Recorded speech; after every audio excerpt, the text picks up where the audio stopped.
Chapitre 8. Morphisme. Définition.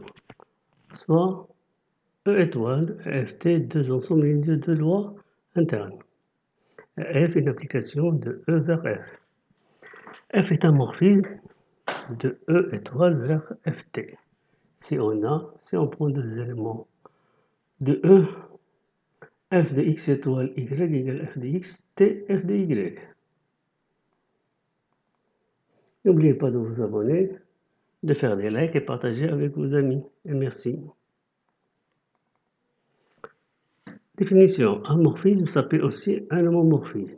Un homomorphisme de E étoile, c'est un homomorphisme de E étoile dans lui-même.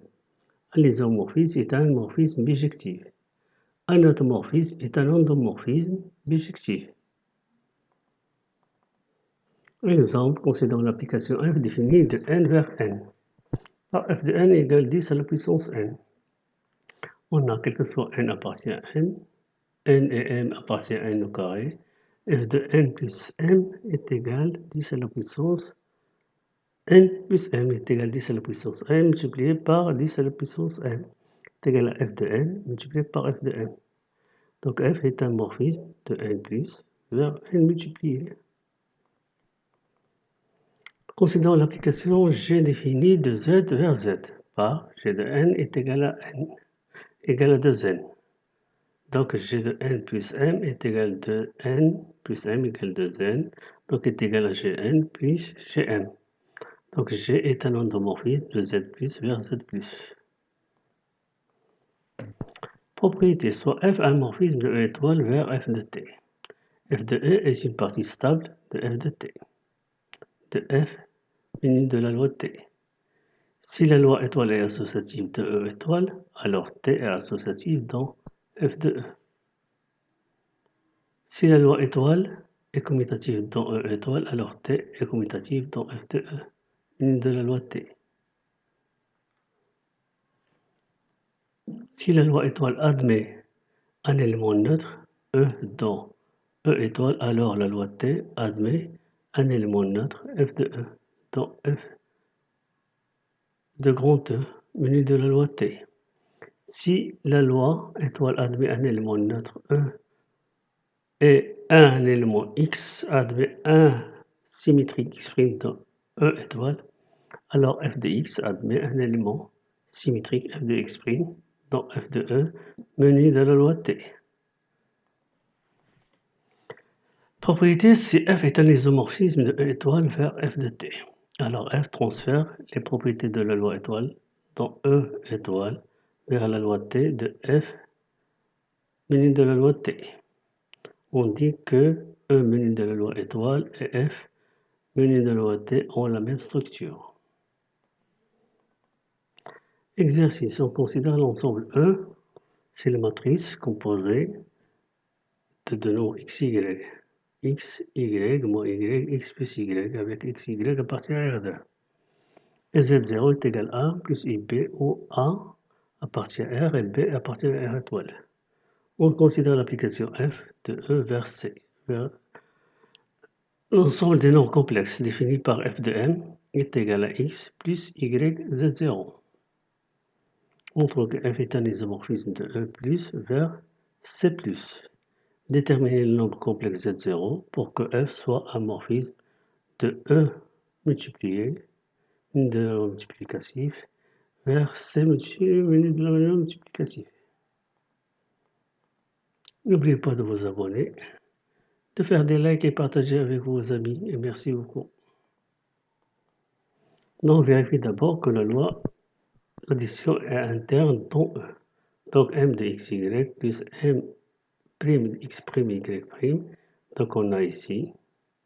Donc, x plus x', y plus y', moins y plus moins y'. Donc, x plus x. Donc, ici, x plus y plus x', y'. Donc, ça appartient à E. Ça appartient à voici x, x', y'. Donc, on a x, x' plus y, y'. Ici, c'est moins y plus y'. Donc, f de m plus m' est égal à x plus x' plus y plus y' multiplié par z0. donc est égal à x plus yz0 plus x' plus y'z0. Donc ça veut dire f de m plus m' est égal à f de m plus f de m'. Donc f est un morphisme de E plus vers C+. On va montrer que f est bijectif. Donc soit z qui est égal à alpha plus et bêta, où alpha appartient et bêta appartient à R, tel que f de m égale à z. Donc f de m égale à z, ça veut dire x plus yz0 est égal à z. Donc on va remplacer z0 par sa valeur et z par alpha et bêta. Donc on obtient y est égal bêta sur b et x égale alpha moins a multiplié par bêta sur b. Donc on a trouvé un seul couple. Il est unique. Donc f est bijectif de E vers C. Donc f est un isomorphisme de E plus vers C+.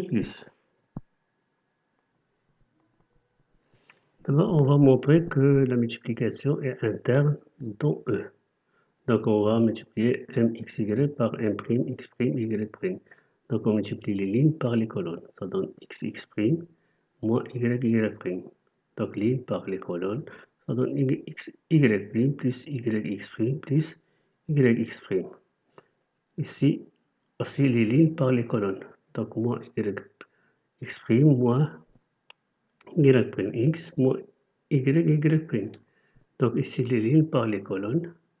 Donc ça donne moins y' et x plus y multiplié par x'. Multiplié par x', y'. Ça donne à la fin x' plus xy' plus yx'. Donc ça appartient à E.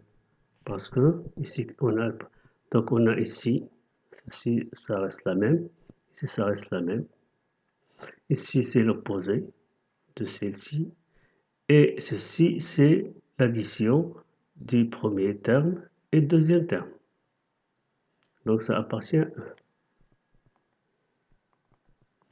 F est un morphisme de E muni de la loi multiplicative vers C muni de la loi multiplicative. Si f de m multiplié par m' est égal à f de m multiplié par f de m'. Donc f de m multiplié par m' est égal à xx' moins y' plus xy' plus yx' plus y', le tout multiplié par z, 0.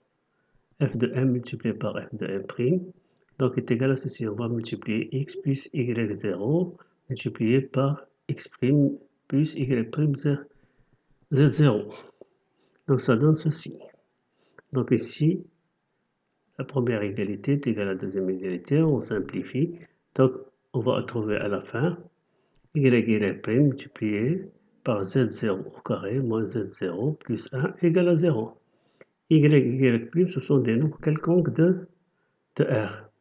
Donc ils sont nécessairement différents de 0. Donc il reste ceci qui est égal à 0. Donc on obtient z0 au carré moins z0 plus 1 égale à 0. Ce qui va donc dire que z0 est égal à 1 plus i racine de 3. C'est une équation de deuxième degré, donc on calcule delta.